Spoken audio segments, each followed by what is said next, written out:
금일 블룸버그 뉴스 보면 중국이 홍콩 보안법에 대해서 승인을 했다. 미국 백악관 아직 성명이 나오질 않았죠. CNBC도 똑같습니다. 중국이 홍콩 국가보안법을 승인한 부분에 대한 사항들이 지금 톱으로 나오고 있고, 여기 유럽 증시를 보면 독일, 영국, 프랑스 전부 상승을 하고 있죠.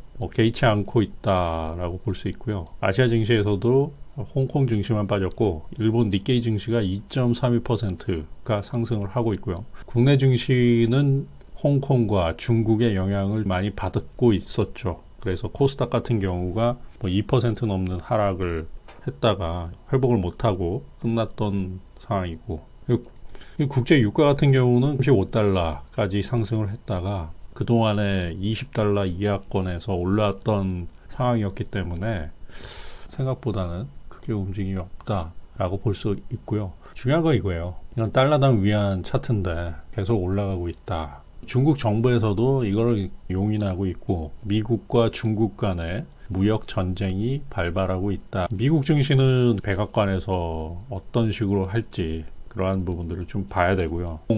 보안법에 대한 상황이 아직 정리가 되지 않은 부분이기 때문에 헤지펀드들이 어떻게 나올지를 좀 지켜봐야 되지 않나. 지금 하방 포지션을 쌓아놓은 게 별로 없기 때문에 크게 변동성이 있는 상황은 아니고요. 미국이 홍콩 보안법을 이유로 중국에 대한 보복에 나설 것이다. 전방위적인 경제 제재라든지 이러한 부분들을 어떻게 할 것인가. 러시아가 크림반도를 병합했을 때 국제 유가라든지 가스라든지 에너지에 대한 부분을 상당 부분 제어를 했죠.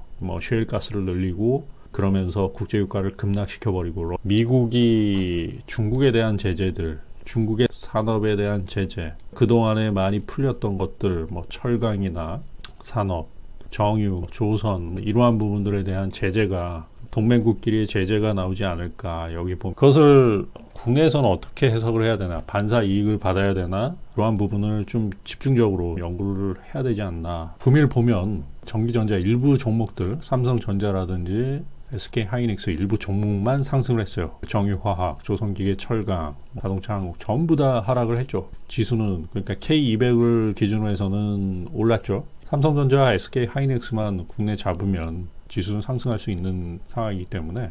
근데 문제는 나머지 종목들, 건설이라든지 정유화학, 조선기계, 철강, 이게 다 중국과 연관된 산업들이기 때문에 이게 상당히 안 좋았다. 금융증권은 이슈가 있죠. 홍콩 시장이 죽는다라고 하면 이제 그 홍콩을 놓고서 그 자리 금융 허브가 어디가 되는가, 싱가포르이 되는가, 한국이 되는가, 아니면 일본이 과거 1980년대 지위를 다시 찾는가, 이러한 상황 속에서도 이 이슈가 있는 부분이죠. SK 바이오랜드를 금일 물은 분들이 있는데, 이 SK 바이오랜드는 저는 이렇게 봐요. 과거에 박스넷의 SK 플래넷 시절 이 영업이익은 안 나와도 그거의 가치를 알고 장외 주식에서 활발하게 매매가 됐었거든요. 상장이 될 것이다 라고 해가지고 SK가 그때 가지고 있었기 때문에. 근데 그게 아시아 경제 매각이 되는 상황 속에서는 그게 그냥 죽어버렸죠. 그리고 지금은 굉장히 안 좋아서 영업 정지가 지금 된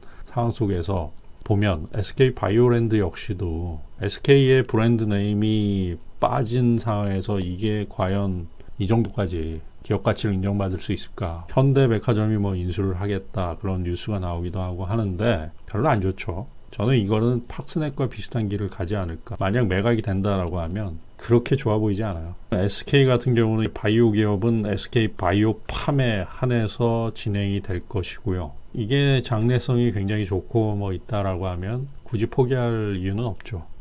매각할 이유는 없는데, 장기적으로 봤을 때 큰 메리트가 없다라고 판단되었기 때문에 SK 바이오랜드를 매각하는 게 아닌가, 그렇게 보고요. 한 이슈는 중국이 홍콩 보안법을 통과를 시켰다. 여기에 대해서 유럽 증시는 움직이고 있지 않다. 유럽은 상대적으로 강하다. 미중 신냉전에 애꿎은 홍콩이 당했다. 미기업 61% 철수를 고려한 동아시아 시장의 금융 허브의 역할을 하고 있는데, 이 부분이 어디로 갈 것인가가 또 핵심이 이슈가 될 수 있어요. 그렇기 때문에 국내 내지는 일본, 지금은 일본에 대한 베팅이 진행이 되고 있죠. 이게 1980년대 신냉전 시대 미국, 독일, 일본 이 선진 시장으로 돈이 급격하게 몰렸죠. 이때 미국과 독일과 일본으로 돈이 집중될 수 있는 상황이다. 한국, 중국, 여기에는 대만과 중국이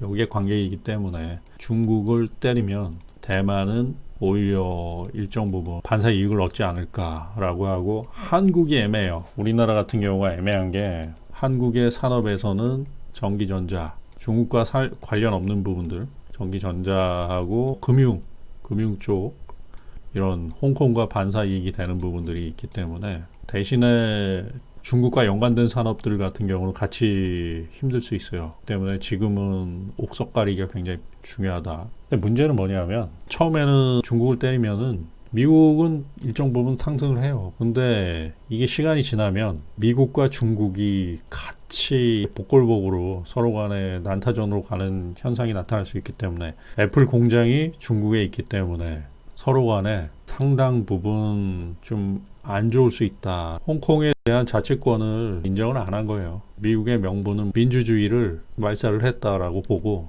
가장 안 좋게 보는 거예요. 중국에 대한 보복에 나설 수 있다. 중국의 가장 큰 뇌관을 터트리는 작업을 할 것이다. 헤지펀드들이 이러한 부분에 대해서 아주 고도로 작업을 하기 때문에 국내 증시에는 중국과 연관된 기업들 같은 경우는 안 좋아요. 분명히 말씀드릴 수 있습니다. 이렇게 가다가 그냥 계속 흘러내릴 수 있는 부분들이 있고, 중국의 반사 이익을 받는 산업군들에서는 거기에 대해서 좋아질 수 있다. 굉장히 좋아질 수 있다. 이것은 미국과 독일, 일본과 같이 연합 전선을 펼치는 부분들이 분명히 있다. 1980년대에 신냉전주의가 그대로 진행이 된다. 하루는 22년 만에 역성장 전망을 한다. 금리 0.5%를 또 인하했다. 라고 해서 돈을 풀겠다는 거죠. 지금 경제가 굉장히 안 좋아요.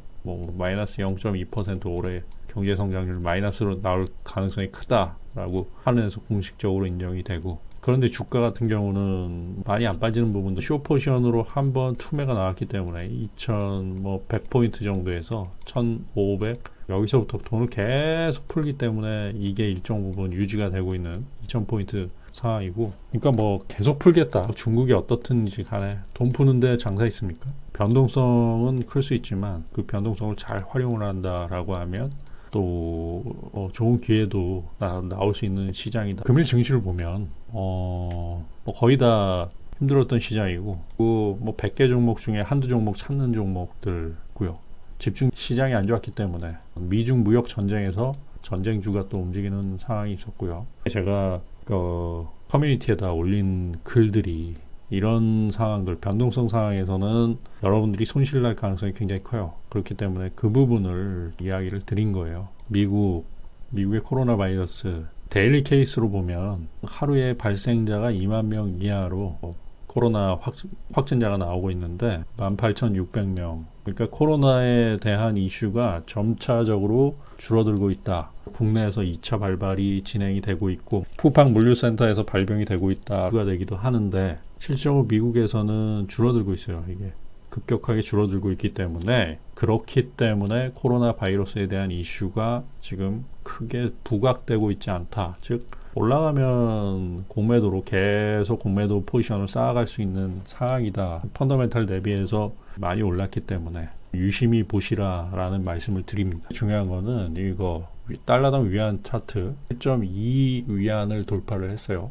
계속 돌파할 수 있는 상황이다. 이게 중국의 정책과 미국의 정책이 지금 부닥치고 있는 상황이기 때문에 매물 소화 과정이 좀 필요하다라고 보고요. 코스닥 같은 경우 700포인트까지 조정을 보이는 부분 당연한 과정이다. 그리고 지금은 중국과 관련되지 않은 종목들을 좀 많이 봐야 될 거라고 봐요. 홍콩 금융허브의 중심이 홍콩에서 30년간 1980년대부터 지금까지 이끌었던 동아시아의 금융허브가 낄 수 있는 상황이다 라고 볼 수 있고요. 동아시아의 금융허브가 바뀌면은 한국에서 혜택을 받을 수 있는 종목이 과연 무엇인가 굉장히 분석을 해봐야 돼요. 그리고 여기에 대한 베팅들이 지금 진행이 되고 계속적으로 진행이 될 수 있고, 아시아 금융허브 홍콩에서의 반사 이익, 이 한국 증시의 반사 이익하는 섹터가 진행이 될 수 있다. 우선적으로는 증권주, 그 다음에 금융지주사, 그동안 못 올랐던 부분도 있고요.